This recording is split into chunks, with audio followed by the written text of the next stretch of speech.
नमस्कार, आप सभी का स्वागत है यूथ अध्ययन के चैनल पे। देखिए एक बार फिर से मैं आप सभी के बीच एसपीटेट जून 2025 के लिए जीके का पार्ट 28 लेके आ चुका हूं। पार्ट 28 का जो पहला क्वेश्चन है कि भारतीय संविधान सभा की प्रथम बैठक की अध्यक्षता किसने की। तो अगर बात करें भारतीय संविधान सभा की प्रथम बैठक की अध्यक्षता की तो ये की गई थी डॉक्टर सच्चिदानंद सिन्हा के द्वारा। तो ऑप्शन डी यहाँ से बिल्कुल सही हो जाएगा। देखिए अगर मैं भारतीय संविधान सभा की प्रथम बैठक की बात करता हूँ तो ये 9 दिसंबर 1946 को हुई थी। मोस्ट इंपॉर्टेंट क्वेश्चन बनता है कि भारतीय संविधान सभा की प्रथम बैठक कब हुई थी, तो याद रखना है 9 दिसंबर 1946 को हुई थी। अब क्वेश्चन पूछने वाला क्वेश्चन पूछ सकता है कि ये बैठक कहां पर हुई। तो भारतीय संविधान सभा की प्रथम बैठक दिल्ली में हुई, जिसमें कुल 211 सदस्यों के द्वारा हिस्सा लिया गया। इस बात को भी आपने याद रखना है। देखिए क्वेश्चन ये भी पूछा जाता है कि संविधान सभा के पहले अस्थायी अध्यक्ष कौन थे। तो संविधान सभा के जो अस्थायी अध्यक्ष थे वो भी डॉक्टर सच्चिदानंद सिन्हा थे। ये भी आपको याद रखना है कि अस्थायी अध्यक्ष के रूप में किन्हें चुना गया संविधान सभा में। तो अस्थायी अध्यक्ष के रूप में संविधान सभा में डॉक्टर सच्चिदानंद सिन्हा को चुना गया, जो कि संविधान सभा की जो पहले जो संविधान सभा हुई थी उसके जो है क्या थे, अध्यक्ष भी थे। उसी प्रकार दूसरी संविधान सभा की मैं बात करता हूँ। लेकिन उससे पहले अगर आप भी एसपीटेट जून की प्रिपरेशन कर रहे हो तो जुड़िए हमारे बैच के साथ मात्र और मात्र 499 रुपए में। हम दे रहे हैं आपको लाइव प्लस। अगर आप लाइव नहीं देख सकते, कहीं भी स्कूल में आदि में जॉब करते हैं, तो लाइव प्लस रिकॉर्डेड, आप रिकॉर्डेड भी same as it is video को देख सकते हैं हमारे पास। आप इस नंबर पे जुड़ सकते हैं 7876145409। काफ़ी बच्चे हमारे पास एनरोल हो चुके हैं, 200 या 300 प्लस, इससे ही ज़्यादा बच्चे हमारे पास एनरोल हो चुके हैं। तो आप भी अपने टेट को क्वालिफाई करने के लिए हमारे साथ जुड़ सकते हैं। अब बात करते हैं संविधान सभा की दूसरी बैठक की, क्योंकि पहली बैठक के बारे में तो हमको पता चल गया। तो संविधान सभा की जो दूसरी बैठक हुई थी वो हुई थी 11 दिसंबर 1946। तो याद रखना है ठीक 2 दिन बाद पहली बैठक 9 दिसंबर 1946 को हुई थी और दूसरी बैठक जो है वो 11 दिसंबर 1946 को होती है। ठीक 2 दिन बाद होती है। और इस जो संविधान सभा की दूसरी बैठक होती है, इसके जो अध्यक्ष बनाए जाते हैं वो डॉक्टर राजेंद्र प्रसाद जी को बनाया जाता है। और अगर मैं डॉक्टर राजेंद्र प्रसाद की बात करता हूं, इन्होंने संविधान सभा के दूसरी जो बैठक थी उसकी अध्यक्षता की। ये जो है वो संविधान सभा के स्थायी अध्यक्ष भी है। सीधा क्वेश्चन आता है कि संविधान सभा के स्थायी अध्यक्ष किसे बनाया गया। तो स्थायी अध्यक्ष बने थे डॉक्टर राजेंद्र प्रसाद और अस्थायी अध्यक्ष बने थे डॉक्टर सच्चिदानंद सिन्हा। दोनों ही क्वेश्चन मोस्ट इंपॉर्टेंट है। उसी प्रकार संविधान सभा की तीसरी बैठक भी होती है और संविधान सभा की जो तीसरी बैठक हुई थी वो हुई थी 13 दिसंबर 1946। ये भी ठीक 2 दिन बाद हुई थी। और इस बैठक की जो अध्यक्षता है वो भारत के प्रथम प्रधानमंत्री पंडित जवाहरलाल नेहरू, किसने की थी भाई, पंडित जवाहरलाल नेहरू के द्वारा संविधान सभा की तीसरी जो बैठक हुई थी उसकी अध्यक्षता की गई थी। और इस बैठक में नेहरू जी के द्वारा उद्देश्य प्रस्ताव, बहुत बार पूछा जाता है कि उद्देश्य प्रस्ताव को कब प्रस्तुत किया और किसके द्वारा किया गया। तो भारतीय संविधान में उद्देश्य प्रस्ताव को द्वारा पंडित नेहरू, किसने पारित किया था भाई, पंडित नेहरू के द्वारा जो है उसको प्रस्तुत किया गया था। मोस्ट इंपॉर्टेंट है। और उद्देश्य प्रस्ताव को पारित किया था 13 दिसंबर 1946 को प्रस्तुत किया था, सॉरी, लेकिन पारित कब किया था, इसको जो लागू पारित की अगर मैं बात करूं तो पारित किया था 22 जनवरी 1947 को संविधान सभा में। तो ये याद रखना है, संविधान सभा ने पारित बाद में किया और प्रस्तुत पहले कर दिया था। तो ये दोनों ही बातें मोस्ट इंपॉर्टेंट है। अगर मैं भारत के संविधान की बात करता हूँ तो भारत के संविधान को बनने में 2 वर्ष 11 माह और 18 दिन। तो याद रखना है 2 साल 11 माह 2 महीने 2 साल 11 महीने और 18 दिनों, या आप बोल सकते हैं 2 वर्ष 11 माह और 18 दिन का समय जो है वो समय लगा था किसके लिए भैया, भारतीय संविधान को बनने में। तो इस बात को आपने याद रखना है। और देखिए अगर मैं बात करता हूँ संविधान सभा की, तो संविधान सभा की जो अंतिम बैठक वो कब हुई थी, क्वेश्चन ये भी पूछा जाता है। तो संविधान सभा की अंतिम बैठक 24 जनवरी 1950 कब हुई थी, 24 जनवरी 1950 को संविधान सभा की क्या होती है, भारतीय संविधान सभा की अंतिम बैठक होती है। अगला क्वेश्चन मोस्ट इंपॉर्टेंट क्वेश्चन है कि बिलासपुर रियासत का हिमाचल प्रदेश में विलय कब किया गया। ये क्वेश्चन तो टेट परीक्षाओं वालों का सबसे फेवरेट क्वेश्चन और सबसे बेस्ट क्वेश्चन है। तो बिलासपुर रियासत का जो है वो 1 जुलाई 1954 को हिमाचल में विलय किया जाता है। पूरी हिस्ट्री क्या है, एक पूरा सिनेरियो मैं आपको बताता हूँ जहाँ से टेट परीक्षाओं में क्वेश्चन रहता ही रहता है। तो आप बिल्कुल ध्यान से सुनिए। सबसे पहले हिमाचल का गठन होता है। हिमाचल का जब गठन होता है तो हिमाचल प्रदेश में 4 जिले होते हैं। कब होता है हिमाचल का गठन, तो हिमाचल का गठन 15 अप्रैल 1948। पहले तो आपको याद रखना है 15 अप्रैल 1948 को क्या होता है, हिमाचल का गठन होता है। और 15 अप्रैल को ही हिमाचल दिवस भी मनाया जाता है, क्योंकि इस दिन क्या होता है, हिमाचल प्रदेश का गठन होता है। तो सीधा क्वेश्चन आता है कि हिमाचल दिवस कब होता है, तो बोलेंगे 15 अप्रैल को हिमाचल दिवस मनाया जाता है, क्योंकि हिमाचल प्रदेश का गठन भी 15 अप्रैल 1948 को हुआ था। अगर मैं जब हिमाचल का गठन 15 अप्रैल 1948 को होता है, तब हिमाचल प्रदेश में जो है वो कितने जो है वो जिले थे, तो उस समय हिमाचल में 4 जिले थे। उसके लिए मैंने ट्रिक आपको दिया है SMMC, क्या बोलेंगे, सिरमौर, मंडी, महासू, चंबा। क्या क्या ट्रिक है, SMMC, सिरमौर, मंडी, महासू और चंबा 4 जिले उस समय हिमाचल में होते थे जब हिमाचल प्रदेश का गठन हुआ था। और जब हिमाचल का गठन होता है तो उस समय हिमाचल का जो क्षेत्रफल था वो था 27,169 वर्ग किलोमीटर, स्क्वायर किलोमीटर। तो याद रखना है 27,169 किलोमीटर उस समय एरिया था हिमाचल प्रदेश का। और हिमाचल की जो जनसंख्या थी वो 9,35,000, कितनी थी, 9,35,000 थी। इस बात को भी आपने याद रखना है। और इसके बाद क्या होता है, हिमाचल प्रदेश को 1951 में पारसी राज्य क्या बनाया जाता है भाई, याद रखना है सबसे इंपॉर्टेंट बात, पारसी। तो पारसी राज्य बनाया जाता है 1951 में। और दूसरी बात, 1 जुलाई 1954 को, 1 जुलाई 1954 को हिमाचल का 5वां जिला बनता है, कौन सा, बिलासपुर। तो क्वेश्चन ये भी आता है कि ये बिलासपुर हिमाचल का कौन सा जिला बना, तो हिमाचल का बिलासपुर जो है वो कौन सा जिला बनता है, 5वां जिला जब ये हिमाचल में मिला था। इसके बाद हिमाचल को यूटी बना दिया जाता है और केंद्र शासित प्रदेश, यूनियन टेरिटरी हम इसको कहेंगे। तो हिमाचल केंद्र शासित प्रदेश बनता है 1956 में। इस बात को भी आपने याद रखना है। अब क्वेश्चन पूछने वाला क्वेश्चन पूछेगा कि किन्नौर 6ठा जिला हिमाचल का कब बना, तो किन्नौर को हिमाचल में 1 मई 1960 कब जोड़ा गया, 1 मई 1960 को जो है वो किन्नौर जिले को हिमाचल प्रदेश में मिला दिया जाता है।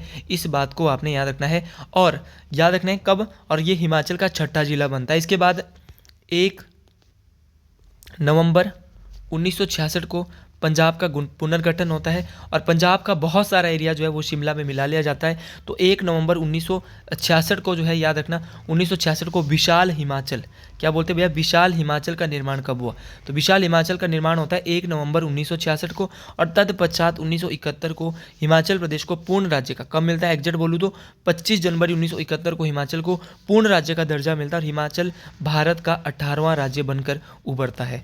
तो सारी की सारी बातें मोस्ट इंपॉर्टेंट है और जितनी भी बातें मैंने, जितना भी सिनेरियो आपको बताया है, ये सारी बातें परीक्षाओं में से कोई सी बात भी उठ सकती है, इसलिए आप बिल्कुल याद रखें। क्षेत्रीय परिषद हिमाचल में कब बनी, 1957 में। 1957 में हिमाचल प्रदेश में क्षेत्रीय परिषद का गठन होता है और ठाकुर करम सिंह किसकी अध्यक्षता में, याद रखना, ठाकुर करम सिंह।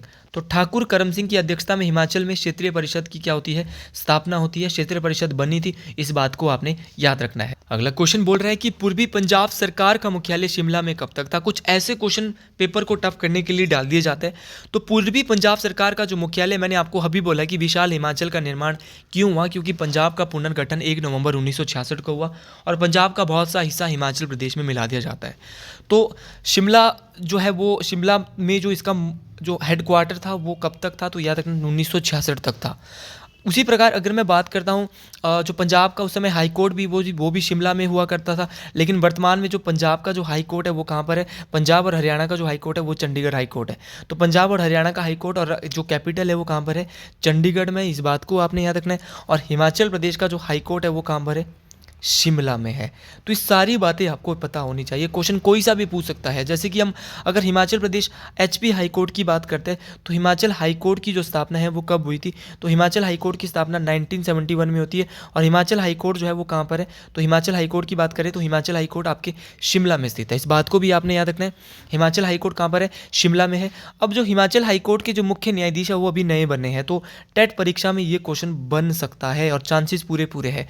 तो हिमाचल जो हाई कोर्ट है उसके जो चीफ जस्टिस है वो है गुरमीत सिंह संधावालिया। क्या नाम है, गुरमीत सिंह संधावालिया जी। तो ये न्यायमूर्ति गुरमीत सिंह संधावालिया जी जो है वो क्या है, हाई कोर्ट के वर्तमान में हिमाचल प्रदेश उच्च न्यायालय के मुख्य न्यायाधीश है। सारे के सारे क्वेश्चन मोस्ट इंपॉर्टेंट रहने वाले। देखिए अगर मैं बात करता हूँ हाई कोर्ट के मुख्य न्यायाधीश की, तो हाई कोर्ट का जो मुख्य न्यायाधीश होता है, चीफ जस्टिस होता है, इसको शपथ किसके द्वारा दिलाई जाती है। तो जब गुरमीत सिंह संधावालिया जी अभी कुछ महीने पहले हिमाचल के मुख्य न्यायाधीश बने तो उनको शपथ दिलाई हिमाचल के राज्यपाल ने। किसने दिलाई भाई, राज्यपाल ने। तो ये भी आपको याद रखना है कि जो हाई कोर्ट होता है, हाई कोर्ट का जो मुख्य न्यायाधीश होता है उसको शपथ राज्यपाल के द्वारा दिलाई जाती है। और हिमाचल के राज्यपाल कौन है वर्तमान में, शिव प्रताप शुक्ला। क्या नाम है, शिव प्रताप शुक्ला हिमाचल के क्या है वर्तमान में गवर्नर है। अब क्वेश्चन पूछने वाला क्वेश्चन पूछ सकता है कि हिमाचल के पहले गवर्नर, पहले राज्यपाल, बहुत आसान क्वेश्चन, बहुत बेसिक क्वेश्चन, एस चक्रवर्ती, गलत नहीं करेंगे। पहली महिला राज्यपाल कौन है? शीला कौल। तो दोनों ही क्वेश्चन बहुत आसान है, गलती करने की कोई गुंजाइश नहीं होगी। अगर पहले राज्यपाल तो एस चक्रवर्ती, पहली महिला राज्यपाल तो कौन है? शीला कौल। और दोनों ही क्वेश्चन परीक्षाओं में पूछे जाने वाले क्वेश्चन है। अगले क्वेश्चन की बात करते हैं। क्वेश्चन बहुत लंबा क्वेश्चन है लेकिन अच्छा क्वेश्चन है, तो थोड़ा ध्यान से सुनिए, यहाँ से भी बहुत सारे क्वेश्चन परीक्षाओं के लिए बनने वाले हैं। किस संवैधानिक संशोधन द्वारा प्रिवी पर्स की समाप्ति की गई? पहले तो आपको पता होना चाहिए कि जो ये प्रिवी पर्स था वो था क्या। तो जो प्रिवी पर्स था ये था जो भारत की जो पूर्व रियासतों के शासकों के जो परिवार थे उनको दिया जाने वाला एक भुगतान था, उसको प्रिवी पर्स कहते हैं। लेकिन इसकी समाप्ति कर दी गई थी। तो जो प्रिवी पर्स था वो तो आप समझ गए कि जो पूर्व रियासतें, जो पहली रियासतें, जो उनके जो शासक के जो परिवार थे उनको एक भुगतान देते थे, लेकिन इसको जो है समाप्त कर दिया। किस संविधान संशोधन के तहत समाप्त किया? तो वही था 26th अमेंडमेंट जो हुआ था वो हुआ था 1971। तो याद रखना 26वां संविधान संशोधन 1971, जो एग्जैक्ट 28 दिसंबर 1971 को होता है 26वां संविधान संशोधन। और इसी के तहत जो है वो प्रिवी पर्स को समाप्त कर दिया जाता है भारत में, इस बात को आपने याद रखना है। और जो 26वां संविधान संशोधन हुआ था इसके तहत अनुच्छेद नंबर 291 और अनुच्छेद नंबर 362 इनको भी हटा दिया गया। तो अनुच्छेद 291 और 362 को भी संविधान संशोधन 26वें संविधान संशोधन 1971 के तहत ही हटाया गया था, इस बात को भी आपने याद रखना है। कभी ऐसे क्वेश्चन पेपर को टफ करने के लिए दे दिए जाते हैं, बेसिक क्वेश्चन ही हमेशा नहीं रहते। तो मैं आपको बहुत अच्छी तैयारी करवा दूंगा। अगर आप TGT से आते हो तो 90 में से आपके 80 नंबर कहीं जाने वाले नहीं है मेरी वीडियोज़ को देख के भी। तो आप कहीं ना जाए, आप अगर आप कोचिंग भी नहीं लगाना चाहते और अगर आप सच में फाइनेंशियली वीक है तो मैं आपको अपने बैच में खुद के पैसे भर के आपको फ्री भी कोचिंग करवा सकता हूं। लेकिन मुझे उसके लिए जो है वो आपका कोई भी सर्टिफिकेट आपके पास ऐसा होना चाहिए जिससे आप लगे कि आप, अगर आप सच में फाइनेंशियली वीक हो, आप पढ़ना चाहते हो, तो मैं आपको पढ़ाने के लिए उसमें भी तैयार हूँ भैया। तो अगले क्वेश्चन की बात करते हैं, लेकिन उससे पहले अगर मैं 42वां संविधान संशोधन यहाँ पे ऑप्शन में दिया है भाई, 42वां संविधान संशोधन की बात करते हैं तो 26वें संविधान संशोधन के तहत अनुच्छेद नंबर 291 और अनुच्छेद नंबर 362 को क्या है, हटा दिया गया था, ये भी याद रखना है। और अनुच्छेद नंबर 363A को जो है इस संविधान संशोधन 26वें संविधान संशोधन के तहत जोड़ा गया था, ये बात भी आपको याद रखनी है। अच्छा, अगर मैं भारत की 42वें संविधान संशोधन की बात करता हूं तो 42वां संविधान संशोधन क्वेश्चन सीधा पूछा जाता है एग्जामिनर के द्वारा कि भारत का मिनी कॉन्स्टिट्यूशन या मिनी संविधान के नाम से किसे जाना जाता है। तो मिनी संविधान के नाम से 42वें संविधान संशोधन को जाना जाता है, जो कि 1976 में, कब हुआ था भाई, 1976 में हुआ था आपका मिनी कॉन्स्टिट्यूशन, इस बात को आपने याद रखना। और इसी संविधान के तहत, इसी संविधान संशोधन के तहत जो है वो भारतीय संविधान में 10 मौलिक कर्तव्य जो कि USSR से, रशिया से लिए गए, जो कि 51 अनुच्छेद नंबर 51 के A में जो मौलिक कर्तव्य है वो 42वें संविधान संशोधन के तहत ही जोड़े गए हैं, इस बात को आपने याद रखना है। और इसी संविधान संशोधन के तहत जो 42वां संविधान 1976 में होता है, इसी संविधान संशोधन के तहत क्या होता है भैया, भारत की जो प्रस्तावना है उसमें 3 नए शब्द, कितने नए शब्द, 3 नए शब्द, समाजवादी, अखंडता और धर्मनिरपेक्ष, इन 3 नए शब्दों को जोड़ा जाता है। समाजवादी, अखंडता और धर्मनिरपेक्ष, इन 3 नए शब्दों को जोड़ा जाता है, इस बात को आपने याद रखना है। देखो मेरी वीडियोज़ अगर आप देख रहे हो, यहाँ पे बहुत ही डेप्थ में आपको हर एक चीज़ करवाई जा रही है और ये चीज़ें आपको बहुत काम आने वाली है। जैसे कि आपका 28वां संविधान संशोधन कब हुआ था, तो 28वां संविधान संशोधन हुआ था 1972 में। और उसी प्रकार एक संविधान संशोधन और इम्पॉर्टेंट है, वो है 44वां संविधान संशोधन। तो 44 जो कॉन्स्टिट्यूशनल अमेंडमेंट होता है वो होता है 1978 में। कब होता है भैया, 1978 में होता है। और इसी के तहत जो एक मौलिक अधिकार, एक फंडामेंटल राइट टू प्रॉपर्टी, जिसको बोलते हैं संपत्ति का मौलिक अधिकार, उसको हटाकर जो है कानूनी या विधिक अधिकार बनाया जाता है और उसको 300 के 1 में कानूनी या लीगल राइट बना दिया जाता है, इस बात को आपने याद रखना है। तो सारी की सारी चीज़ें मोस्ट इंपॉर्टेंट है, आपको हर एक चीज़ को बहुत ध्यान से पढ़ते हुए एग्जाम में जाना है, तभी आपकी ये चीज़ें अच्छे से क्लियर होने वाली है। अगला क्वेश्चन, गैर कांग्रेसवाद का प्रस्ताव किसने रखा और उस पर जोर दिया?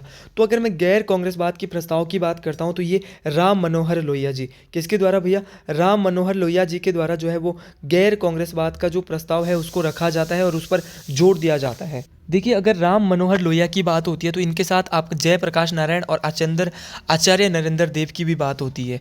देखिए, अगर मैं बात करता हूँ राम मनोहर लोहिया की, जयप्रकाश नारायण की, आचार्य नरेंद्र देव की, तो इनके द्वारा एक पार्टी कांग्रेस सोशलिस्ट पार्टी, तो CSP कांग्रेस सोशलिस्ट पार्टी की स्थापना होती है कब? 1934 में। तो राम मनोहर लोहिया की बात करता हूँ तो ये सभी जो है जयप्रकाश नारायण हो गए, राम मनोहर लोहिया हो गए, आपके आचार्य नरेंद्र देव हो गए, इन सभी ने 1934 में एक पार्टी बनाई थी जिसका नाम था कांग्रेस सोशलिस्ट पार्टी। तो आपको याद रखना है कांग्रेस पार्टी अलग है, लेकिन ये क्या थे? गैर कांग्रेस पार्टी। इन्होंने क्या बोला अपनी पार्टी को? कांग्रेस सोशलिस्ट पार्टी का नाम दिया और क्या बोला? हम एक ऐसी पार्टी बना रहे हैं। अगला क्वेश्चन बोल रहा है कि इंदिरा पॉइंट कहाँ पर स्थित है। भाई, इंदिरा पॉइंट की बात हो रही है। इंदिरा पॉइंट जो है वो देखिए, भारत में 4 पॉइंट है। एक आपका दक्षिणतम बिंदु है, एक उत्तरतम बिंदु है, एक पूर्वतम बिंदु है और एक पश्चिमतम बिंदु और एक पूर्वतम बिंदु है। तो भारत का जो इंदिरा पॉइंट है वो कैसा बिंदु है? दक्षिणतम बिंदु है। तो दक्षिणतम बिंदु है तो कहाँ होगा भैया? अंडमान और निकोबार में होगा। तो इंदिरा जी का पॉइंट कहाँ पर है? तो याद रखना, इंदिरा पॉइंट दक्षिण में है। और अगर बात करें उत्तरतम बिंदु की तो है इंदिरा कॉल। दोनों में इंदिरा है, लेकिन इंदिरा जी का पॉइंट, इंदिरा पॉइंट अंडमान निकोबार में, और कश्मीर में कौन सा है? कश्मीर में आपका इंदिरा कॉल। उसी प्रकार अगर पूर्वतम बिंदु की बात करता हूँ तो सर क्रीक क्या है? पूर्वतम बिंदु है, इस बात को आपने याद रखना है। और जो पश्चिमतम बिंदु है वो है किबिथू। कौन से? किबिथू या इसको बलांगू भी कहते हैं। तो किबिथू या बलांगू जो है वो क्या है? पूर्वतम बिंदु है। पश्चिमतम बिंदु सर क्रीक है जिसको गौरमाता भी कहते हैं। और इंदिरा कॉल आपका उत्तरतम बिंदु है और दक्षिणतम बिंदु इंदिरा पॉइंट है। तो चारों के चारों बिंदु आपको याद रखने। भारत का जो विस्तार है उत्तर से दक्षिण वो है 32-14। तो 32-14 उत्तर से दक्षिण है भारत, और पूरब से पश्चिम जो भारत है वो है 29-33। तो ये भी आपको याद रखने हैं, 32-14 और 29-33। 32-14 है उत्तर से दक्षिण और पूरब से पश्चिम है कितना? पूरब से पश्चिम है 29-33। अगला क्वेश्चन यहाँ पे बोला जा रहा है कि मिशन इंद्रधनुष का संबंध किससे है। देखिए, आप इंद्रधनुष से सोच रहे होंगे कि भैया वो विगव्योर वाला इंद्रधनुष होगा, और मैक्सिमम बच्चा क्या करेगा? यहाँ पर कोई गलत आंसर लगा देगा। इंद्रधनुष का जो संबंध है वो किससे है? टीकाकरण से। तो ऑप्शन ए यहाँ से बिल्कुल सही हो जाएगा। अब क्वेश्चन पूछने वाला क्वेश्चन पूछेगा कि इसकी शुरुआत कब हुई? तो इसकी जो शुरुआत हुई थी भारत में 25 दिसंबर 2014 से हुई। इसका जो एक आंकड़ा था मोदी जी के द्वारा, जब मोदी जी की सरकार भारत में आती है तो आंकड़ा था कि जैसे डिप्थीरिया है, बलगम है, टेटनेस है, आपके पोलियो है, इनके जैसे टीके 60 टीके इसमें लगने थे। टीकाकरण जो था मिशन इंद्रधनुष इसके तहत, इस बात को आपने याद रखना है। जैसे ऑप्शन में दिया है बेटी बचाओ बेटी पढ़ाओ, ये क्वेश्चन बहुत इंपॉर्टेंट है। क्वेश्चन पूछेगा कि जो बेटी बचाओ बेटी पढ़ाओ योजना है वो भारत में कब आई? तो ये योजना आई थी 22 जनवरी 2015। तो 22 जनवरी 2015 को भारत में बेटी बचाओ बेटी पढ़ाओ योजना आती है। और अब इसका जो नया नाम है वो क्या हो गया है? तो सभी लोग कमेंट बॉक्स में बताएंगे। ये बात सभी लोगों ने कमेंट बॉक्स में बतानी है कि बेटी बचाओ बेटी पढ़ाओ योजना भारत में कब आई। तो ये बहुत इंपॉर्टेंट रहने वाली। उसी प्रकार एक योजना और आई थी, जनधन योजना। जनधन योजना की जो भारत में शुरुआत है वो हुई थी 28 अगस्त 2014। कब हुई थी जनधन योजना की शुरुआत? 28 अगस्त 2014 को हुई। उसी प्रकार मेक इन इंडिया, बहुत बार पूछा जाता है make in India. Make in India की शुरुआत भारत में हुई थी 25 सितंबर 2014। 25 सितंबर 2014 को शुरुआत होती है भारत में मेक इन इंडिया की, जिसमें सभी देशों को बोला गया कि भारत के साथ आइए और भारत के साथ व्यापार करिए। एक था skill India mission. Skill India mission की शुरुआत कब हुई? ये भी क्वेश्चन पूछने वाला क्वेश्चन पूछ सकता है। तो 15 जुलाई 2015। तो 15 जुलाई 2015 को भारत में स्किल इंडिया मिशन की क्या होती है? शुरुआत होती है। उसी प्रकार एक या दो क्वेश्चन मैं आपको और करवाता हूँ। क्वेश्चन पूछने वाला क्वेश्चन आपसे यहाँ पर और पूछ सकता है। क्या क्वेश्चन पूछ सकता है कि भारत में स्टार्टअप इंडिया की शुरुआत कब हुई? तो स्टार्टअप इंडिया की जो शुरुआत हुई थी वो 16 जनवरी, बहुत आसान है। और 16 जनवरी 2016 के बाद अब 16 जनवरी को स्टार्टअप डे भी मनाया जाता है। तो 16 जनवरी 2016 से स्टार्टअप इंडिया की शुरुआत हुई थी। अगर आपको ये वीडियो पसंद आई है तो कमेंट बॉक्स में जरूर लिखेंगे हर हर महादेव। आज के लिए इतना ही, मिलते हैं अगले वीडियो में। हर हर महादेव टू ऑल स्टूडेंट्स।